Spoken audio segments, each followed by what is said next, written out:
నమస్కారం అండి. నమస్కారం. మీ పేరు? భానోత్ రామదాస్. భానోత్ రామదాస్.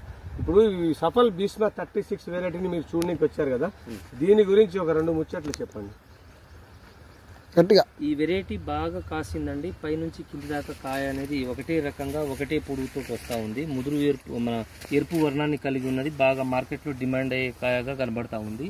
అదేవిధంగా కాయ పైనుంచి కింది దాకా ఒకే రకంగా కాస్తుంది. కింది స్టెప్ కిందిగానే ఉంది, పై స్టెప్ పైనే ఉందండి.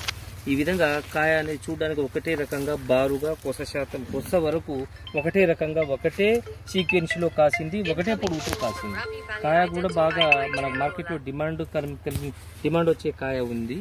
అదేవిధంగా చూస్తే చెట్టు మొత్తం ఒక బుట్టలాగా అల్లుకొని ఉన్నది.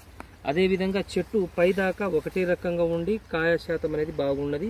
ఈ వెరైటీ బాగా భీష్మ 36 అనేది మంచి వెరైటీ. నా అనుభవంలో ఇన్ని సంవత్సరాలు 5 సంవత్సరాల పీరియడ్లో ఇది బాగా కాసిందని నేను చూస్తున్నాను. ఇన్ని వెరైటీ కంటే ఈ వెరైటీ బాగుంది. రైతుకు కూడా చాలా, ఎందుకంటే గ్రోతింగ్ బాగుంది, ప్లస్ తక్కువ పెట్టుబడితో ఎక్కువ కాసే కాయగా కనబడుతుంది.